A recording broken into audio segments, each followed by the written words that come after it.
Tito capítulo 3, versículos 4 até o verso 8. Tito 3, 4 a 8. Mas, quando apareceu a bondade de Deus, nosso Salvador, e o seu amor para com os homens, não por méritos de atos de justiça que houvéssemos praticado, mas segundo a sua misericórdia, ele nos salvou mediante o lavar da regeneração e da renovação realizadas pelo Espírito Santo, que ele derramou amplamente sobre nós por Jesus Cristo, nosso Salvador, para que, justificados pela sua graça, fôssemos feitos herdeiros segundo a esperança da vida eterna. Esta palavra é digna de crédito e quero que a proclames com firmeza, para que os que creem em Deus procurem aplicar-se às boas obras. Tais coisas são excelentes e proveitosas para os homens. Amém? Vamos orar? Querido Deus, nós te agradecemos pelo privilégio de não somente termos a vida, de ouvirmos falar sobre Jesus, mas também de com Ele andar. Também de termos a esperança que este texto nos fala da vida eterna. A promessa de sermos herdeiros e co-herdeiros com o Senhor. Tu nos prometestes e tu vais cumprir, porque o Senhor é um Deus fiel, assim como a tua palavra é fiel. Que nós possamos ter a ousadia de anunciar a fidelidade do Senhor e a nossa esperança em tua palavra. Oramos em nome de Jesus. Amém. Qual é o plano de Deus? Qual é o projeto de Deus? Por que Ele criou esse mundo tão maravilhoso? Qual foi a finalidade? Por que Ele nos criou? Qual foi o objetivo da criação dEle? No capítulo 2, porque uma carta, ela é uma carta do começo ao fim, o assunto, ele pode ser variado dentro de uma carta. Você vai falar numa carta, talvez, sobre vários assuntos, você vai falar sobre várias pessoas, mas você está falando para a mesma pessoa. Assuntos que interessam os dois lados. Não é assim que a gente escrevia cartas? Hoje a gente manda WhatsApp, mensagens MSN, é isso, né? SMS, e-mail. Mas a carta de Paulo aqui, ela tem uma finalidade. Tito, ele é um pastor. E como pastor, ele precisava de orientação. Qual seria o trabalho dele? Imagina que você pegasse um serviço hoje, fosse contratado por uma empresa, mas você não soubesse o que fazer. Às vezes eu me imagino trabalhando em algum lugar, e qual seria a minha ocupação? Qual seria a minha tarefa? O que eu deveria fazer? E depende do lugar, eu confesso a vocês, eu ficaria boiando. Talvez depois de um tempo, envolvido numa empresa, eu saberia qual seria a minha tarefa. Mas no começo, eu iria ficar mais perdido que cachorro em dia de mudança. Vocês já repararam que o cachorro percebe quando a gente vai mudar? A movimentação. Os animais, eles têm uma percepção do ambiente que eles cuidam, onde eles vivem. E se nós não soubermos o que fazer, a gente também perde o sentido de fazer. Se a gente não sabe para que a gente está fazendo. Conta-se a história de 3 homens que trabalhavam numa pedreira e alguém veio conversar com eles e perguntou para o primeiro, que estava quebrando pedra assim, Aí ele perguntou, por que você está quebrando pedra? E aquele homem respondeu, você é cego? Você não está vendo que é meu trabalho? Meu trabalho é quebrar pedra. Eu não sei fazer outra coisa. Aí ele perguntou para o segundo, ele perguntou, por que você está quebrando pedra? E a mesma pergunta para os três. O segundo respondeu, olha, eu preciso trabalhar. É daqui que eu tiro o meu sustento. Eu não consegui nenhum outro trabalho. Esse foi o único trabalho que sobrou para eu trazer o alimento para dentro de casa. Eu tenho filhos, eu tenho casa para sustentar, eu preciso trabalhar. E o terceiro respondeu, eu estou construindo uma casa. Estou quebrando pedra para a construção de uma ponte, de um prédio. Ele sabia o porquê estava trabalhando. A finalidade. Aquelas pedras que ele estava trabalhando lá na pedreira, elas seriam levadas até a construção. E aquelas pedras talhadas por ele não seriam simplesmente atiradas em qualquer canto e sido esquecidas. Mas aquelas pedras faziam parte e fariam parte de um edifício. De uma casa, de uma escola, de uma ponte, de uma igreja. Nós precisamos saber o que estamos fazendo, porque se nós não soubermos o que estamos fazendo, nós vamos perder o sentido de fazer. Então nós vamos começar a nos desanimar. E por nos desanimar, nós vamos abandonar. Aquele trabalhador que trabalhava porque tinha que trabalhar, porque era a única coisa que sabia fazer, no momento que ele aprender a fazer outra coisa, ele ia abandonar aquele trabalho. O outro, assim que aparecesse um trabalho talvez menos duro, mais rentoso, também provavelmente abandonaria o trabalho. Mas o terceiro, que sabia que seu trabalho era fundamental e que aquelas pedras é que dão a sustentação para um prédio, para uma construção, ele estava fazendo aquilo com gosto, com vontade. Se a gente não sabe o que está fazendo, a gente desanima. Jesus disse, no mundo vocês vão ter aflição, mas tenha bom ânimo. Nós temos que nos animar. E por que nós temos que nos animar? Porque nós temos que lembrar por que nós estamos aqui. Qual é a função? Qual é a razão de existir da igreja de Jesus? Imagina que Tito está lá naquela ilha, a ilha de Creta, e aquela igreja não era uma igreja fácil. Paulo dá vários conselhos para ele, e entre os conselhos, o mais importante é que ele devia ensinar sobre o plano de Deus. Qual é o objetivo que Jesus veio dos céus para cá?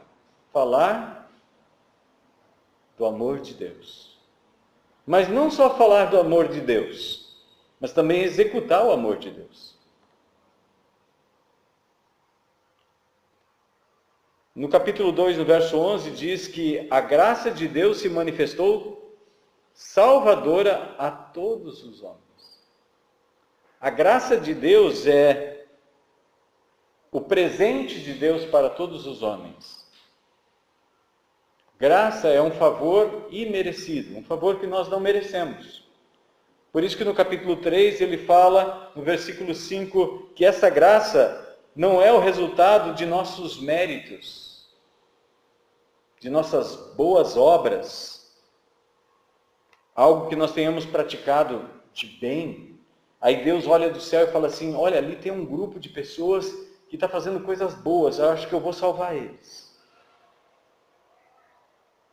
De fato, nós todos estávamos perdidos e desligados da presença santa de Deus. E basta a gente olhar aqui o capítulo 3, o verso de número 2 e número 3, que nós vamos nos identificar com algumas dessas falhas. Vamos dar uma olhada. Tito 3, verso 2 e 3. Não devem difamar alguém ou ninguém. Você já falou mal de alguém? Mesmo que você não conheça? Talvez do governo, talvez do juiz no futebol. Não devem difamar ninguém, nem ser dados a brigas. Briga nunca aconteceu na vida de vocês. Vocês nunca viram isso acontecer. Será que já viram? Equilibrados. Será que nós somos equilibrados? Será que não tem hora que a gente surta, chuta o balde? Amassa o balde, depois tem que ir lá buscar o balde para poder usar. Mostrando genuína mansidão para com todos. Será que nós temos mansidão para com todos? Será que não tem algum momento na nossa vida que a gente explode? Paulo diz, então, por quê? Porque antes também nós éramos insensatos. Não tínhamos bom senso. Éramos desobedientes. Quem de nós aqui nunca desobedeceu o pai, a autoridade ou coisa assim? Desencaminhados. Estávamos caminhando, não no caminho certo. Estávamos sendo desviados. Caminhos errados. Caminhos errados significa conduta errada, maneira de viver. Servíamos a várias paixões e prazeres. Será que isso não acontece hoje também? A gente percebe essas paixões aflorando em diversos níveis. No esporte, por exemplo. O que nós vemos de paixão aflorando, por exemplo, se o time do coração ganha. Imagina, se o Brasil ganha de um outro país, seja a Copa do Mundo. Não é paixão? E tem gente que sofre, porque é paixão mesmo. Paixão é sofrimento. As pessoas sofrem por várias coisas. E além de sofrer, que seriam as paixões, prazeres. Prazeres os mais diversos. Às vezes o prazer da pessoa vai ser tomar sorvete. Não é que seja pecado tomar sorvete, mas um balde é coisa demais, né? Vivíamos na maldade e na inveja. Será que nós nunca sentimos aquele... essa pessoa não merece esse negócio. Eu é que mereceria. Sem inveja. Éramos rancorosos. O que é um rancor? Alguém que fez alguma coisa contra a gente, e aquilo ali é como se a gente tivesse comido alguma coisa que começa a fermentar e a gente começa a arrotar, né? Dá aquele refluxo. A gente não engoliu bem aquele negócio. Não ficou legal. Odiávamos uns aos outros. O ódio é, na verdade, a ira que adoeceu. A Bíblia não diz que nós não temos sentimentos. Paulo fala para os Efésios, olha, irai-vos e não pequeis. Não se deixe pôr o sol sobre a vossa ira. Trata logo esse negócio, senão vai inflamar. É igual um corte. A gente tem que tratar logo, colocar medicação, evitar que aquilo inflame. Essa era a nossa natureza. Aí entra o versículo 4 e diz, mas. Quando a Bíblia fala a palavra mas, ela é adversativa. Essa era a nossa condição, nós estávamos indo para longe de Deus. Mas, Deus agora veio ao nosso encontro e nos encontrou. Mas, quando apareceu a bondade de Deus, nosso Salvador, e o seu amor para com os homens, não por méritos praticados por nós.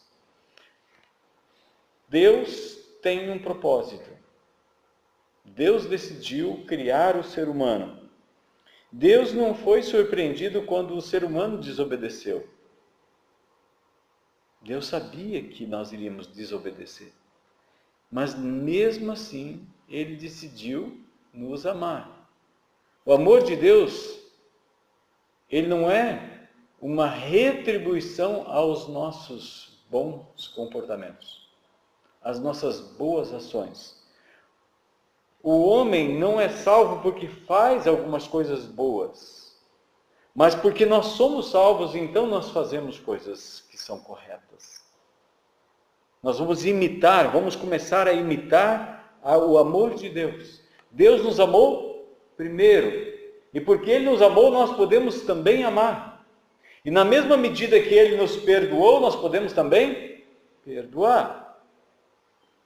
Deus nos amou e nos ama em Cristo Jesus. Desse texto eu gostaria de destacar duas palavras do verso 5. Regeneração e renovação realizadas pelo Espírito Santo. Nós temos nesse texto as três pessoas, o Pai, o Filho e o Espírito Santo. A decisão do Pai, o amor do Pai, foi nos dar o seu próprio Filho, porque Deus amou o mundo de tal maneira que deu seu único Filho. Certo? Agora, e Jesus? Para entender qual é a função de cada um deles, basta a gente olhar o último verso de 2 Coríntios 13, diz assim: a graça de nosso Senhor Jesus Cristo, o amor de Deus e a comunhão do Espírito Santo sejam com todos vós. A graça de Deus se manifestou salvadora a todos os homens através de uma pessoa. Nós só somos salvos porque Jesus pagou o preço por nós. E Jesus só pagou o preço por nós porque Deus nos ama. Já pensou? O amor de Deus por você?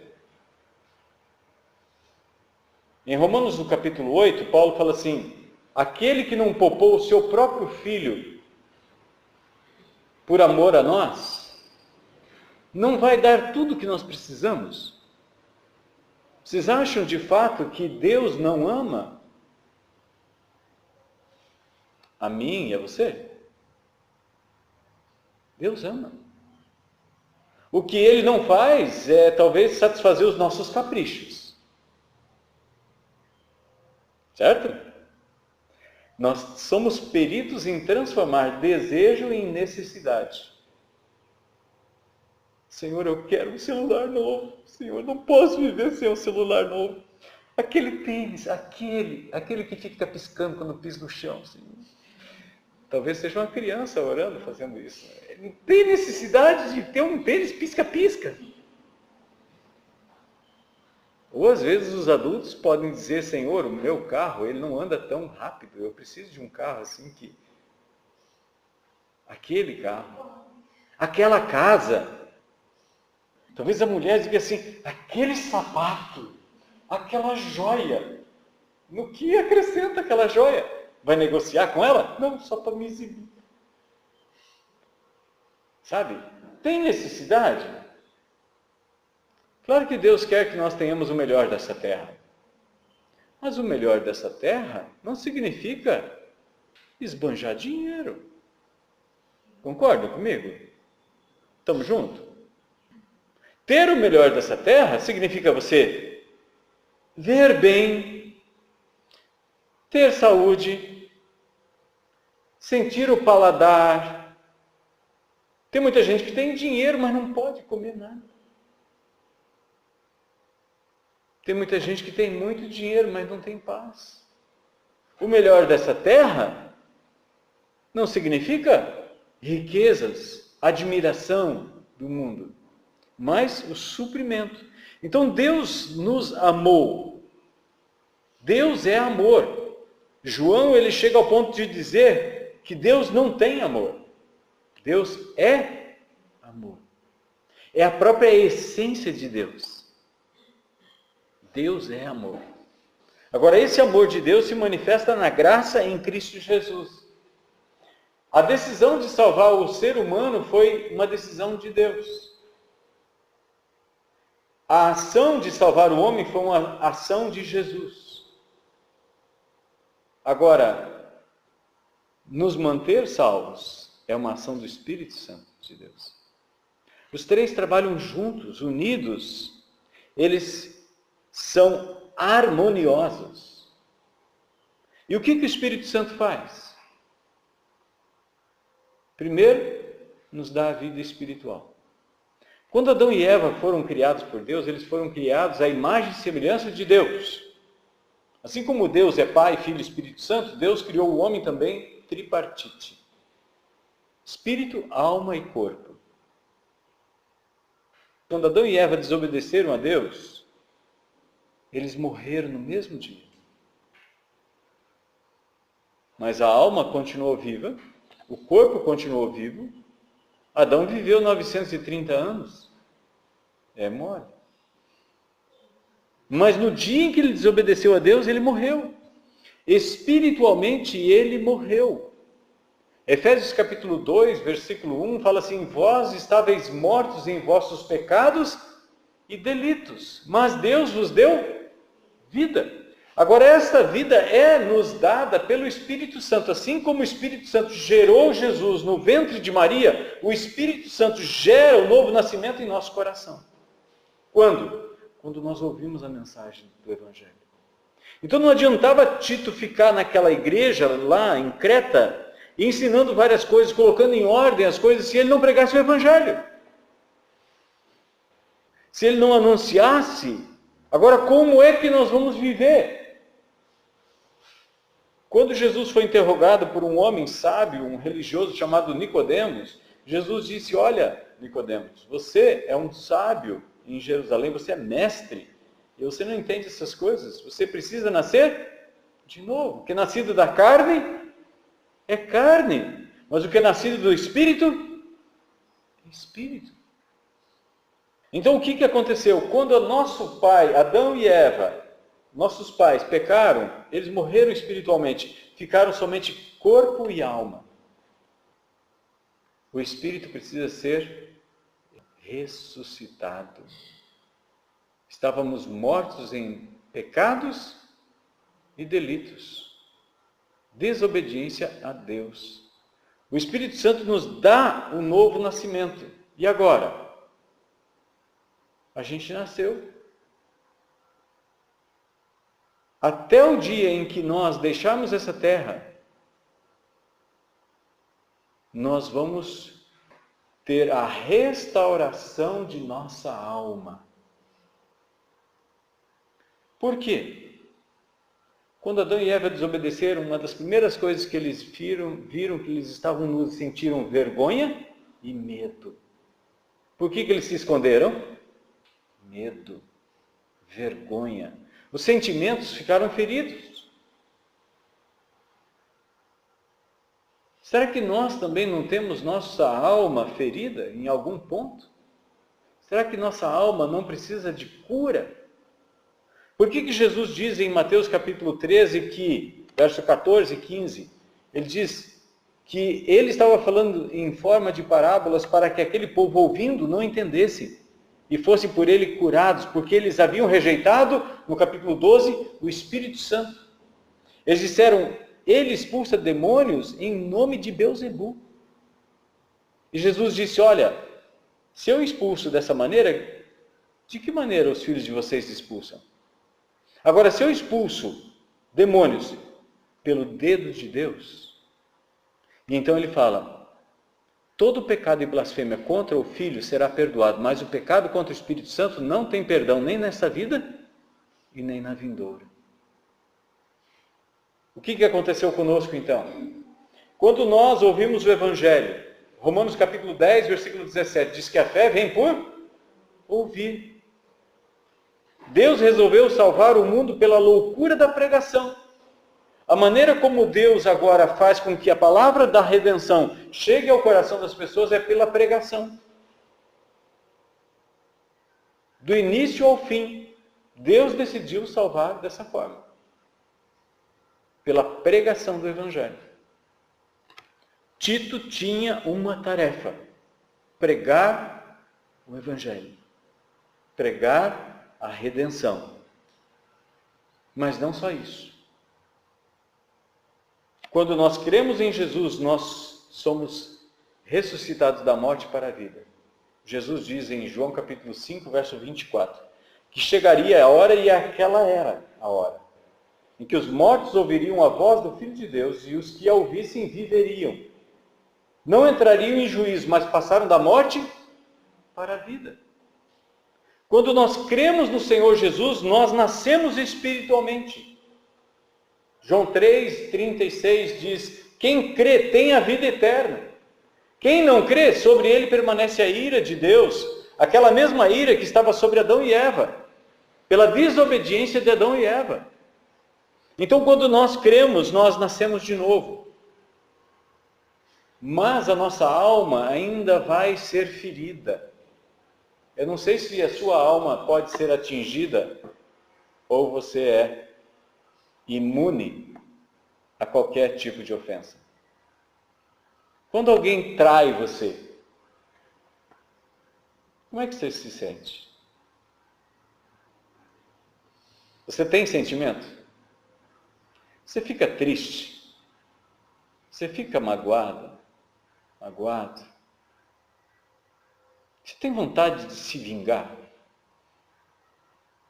Vamos ser bem sinceros, a gente tem sim. Se a gente fala assim, se eu não fosse crente, eu enfiava a minha mão, né? Ou enfiava a minha cara na mão daquele homem. A gente tem desses desejos, eles vêm porque eles ferem a nossa alma, ou a alma de vocês não pode ser ferida? Por que as pessoas que não podem alcançar alguém, elas começam falando mal da sua mãe? E aí vai. Não é assim que funciona? Porque elas querem alcançar um objetivo, que é ferir aquela pessoa. Então, já que elas não podem ferir fisicamente, elas querem ferir a alma da pessoa. Elas querem atacar. A nossa alma, ela precisa ser restaurada. E sabe quem está fazendo essa obra? O Espírito Santo. Sabe quem fez você nascer de novo? O Espírito Santo. A palavra regeneração e renovação é praticada por quem, Paulo diz aqui? Vos salvou mediante o lavar de regeneração e de renovação realizadas pelo Espírito Santo. Quem é que realiza essas coisas? O Pai, o Filho ou o Espírito Santo? Quem é que realiza? Paulo diz que é realizada pelo Espírito Santo. É Ele que realiza. E Ele vai renovando. Quando Jesus nasceu, Ele é um renovo. Isaías capítulo 11, verso 1, fala que Jesus é o renovo. É aquele broto que nasceu do tronco, da raiz de Jessé. Apocalipse capítulo 5, quando João está lá no céu chorando porque ele viu que tinha um livrinho na mão de Deus, o Pai, e que ninguém podia nem olhar para aquele livrinho, que ele estava selado, escrito por dentro e por fora. E aí foi dito para ele, ninguém no céu, na terra, em lugar nenhum foi encontrado digno de pegar esse livro, olhar para ele, quebrar o selo e ler. Aí diz que ele começou a chorar. Ele começou a chorar. Aí veio um anjo e falou para ele assim, não chores. O leão da tribo de Judá, a raiz de Jessé, venceu. E tem o direito de abrir e ler esse livro. E aí ele já viu como se fosse uma cena seguinte. Milhares e milhares de pessoas, de todas as tribos, povos, línguas e nações diante do Cordeiro. Os anciãos se prostrando diante dele. E por que o Espírito Santo não estava lá? O Espírito Santo estava aqui. Lá estava o Pai e aquele Cordeiro como que havia sido morto. O Espírito Santo está nessa terra restaurando corações, restaurando as emoções. Então o papel na igreja, Um dos papéis mais importantes que nós devemos desenvolver aqui dentro é cura. Cura da alma. Cura dos traumas. Levar as pessoas a serem restauradas. Aí você pode me dizer assim, mas e o corpo físico, pastor? Sim, eu sei. Tem o corpo físico também. Sabe quando ele vai ser restaurado? No último dia, no dia da ressurreição. Quando nós cremos em Jesus, nós nascemos espiritualmente. Durante o percurso do nosso novo nascimento até o dia em que nós formos para o túmulo, Deus está restaurando a nossa alma, as nossas emoções. Mas vai chegar o momento em que Jesus vai voltar, os mortos ressuscitarão, e então nós vamos estar completos. É só voltar um pouquinho.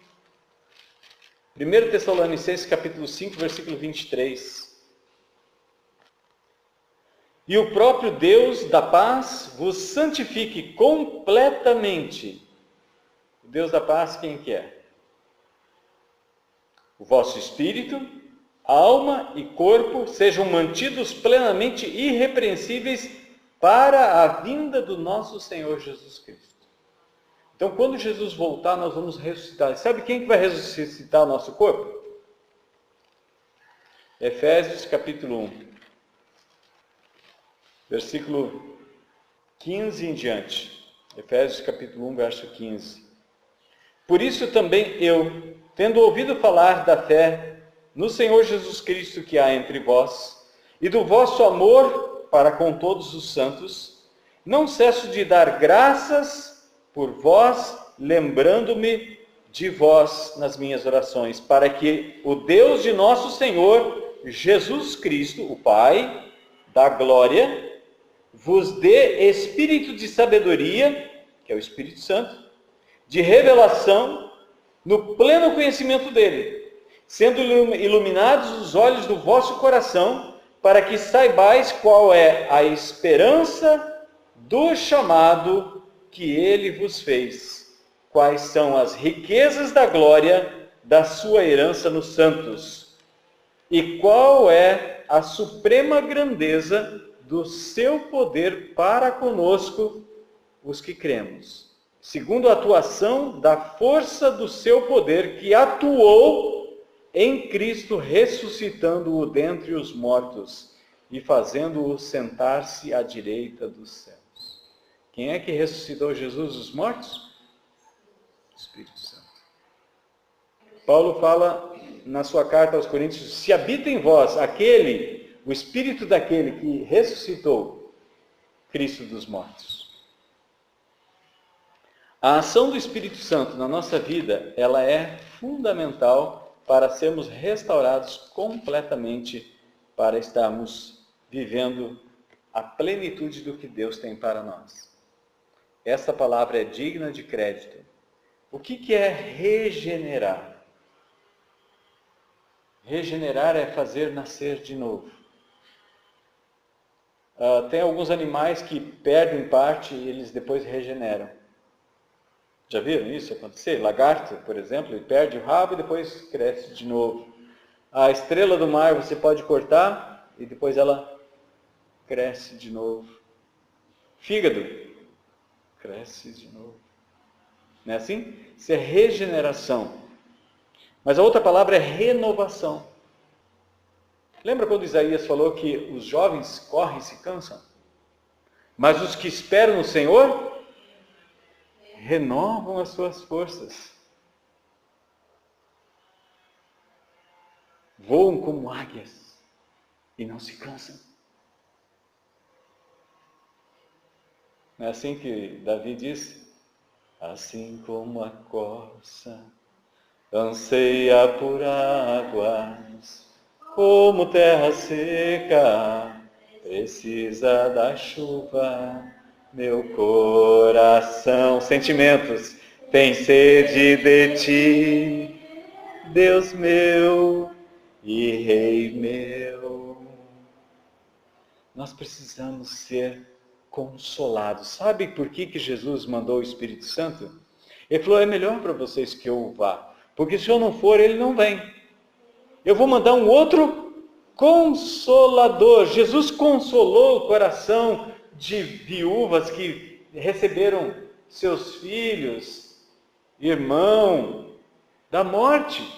Pessoas que estavam leprosas, não podiam nem abraçar um filho, a esposa, estavam longe, não podiam mais entrar na cidade. Era proibido eles ter contato com as pessoas. Pessoas que eram cegas, elas não podiam, ou aleijados, eles não podiam entrar no templo para adorar. E a primeira coisa que Jesus falava para eles, vai e se apresenta para os sacerdotes. E faz o que a lei manda. Jesus restaurou a vista aos cegos, os coxos saltavam. Os discípulos de João Batista foram lá e João Batista estava preso. E aí eles perguntaram, és tu aquele que devia vir? Ou devemos esperar outro? Ele não respondeu. Senta aqui. Diz o bom mineiro, sunta. Repara, presta atenção. E aí ele curou um, curou o outro, curou o cego, curou o aleijado, coxo. Agora vocês podem voltar lá e falar para João. João, seguinte, cegos veem, surdos ouvem. E aos pobres é pregado o reino de Deus. Aqueles que são humildes, aqueles que entendem que são pecadores, que precisam de cura. Ou será que nós podemos dizer assim, eu não preciso dessa mensagem, eu não preciso do Espírito Santo, porque eu não tenho ferida nenhuma, eu sou um coco, né? Coco. Oco de tudo, na verdade, né? Não tem nada. Nós precisamos ser cuidados, nós precisamos ser tratados, nós precisamos ser curados. E o Espírito Santo está fazendo essa obra. E aí Paulo diz para os filipenses, que é uma das igrejas que Paulo mais tinha afinidade. Ele diz, aquele que começou a boa obra em vós,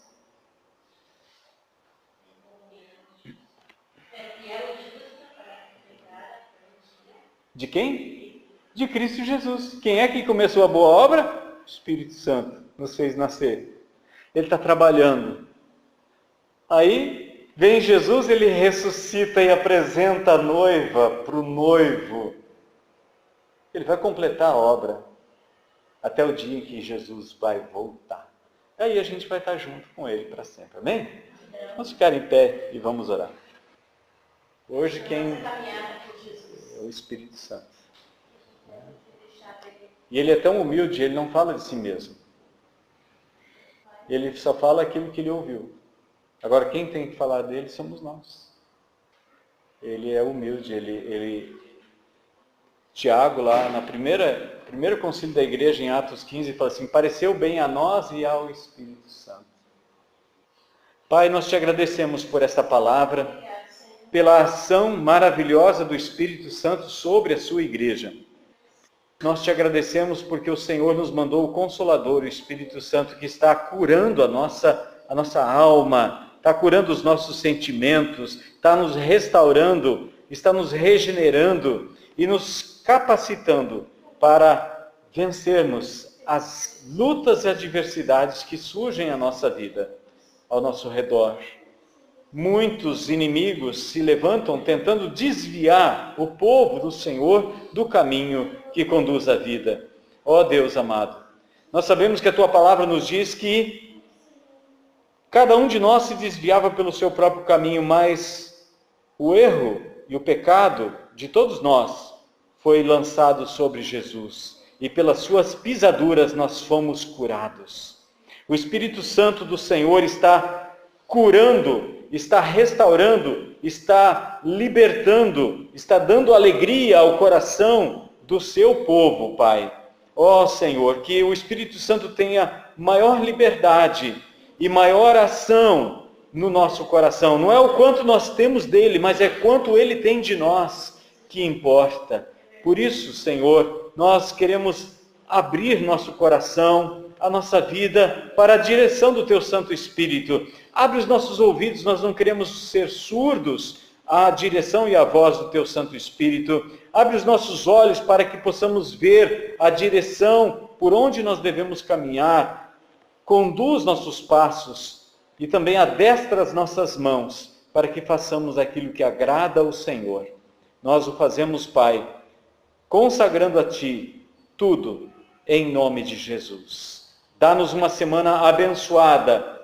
Senhor, que nos nossos afazeres, na nossa casa, onde quer que nós vamos, Senhor, que nós possamos viver alegres, restaurados. Não permita, Senhor, que nós venhamos a nos deitar com mágoa em nosso coração. Ó Deus amado, liberta o coração de cada um de nós, de toda e qualquer palavra maldosa que nós tenhamos ouvido, qualquer palavra, qualquer fofoca, qualquer mentira, qualquer comentário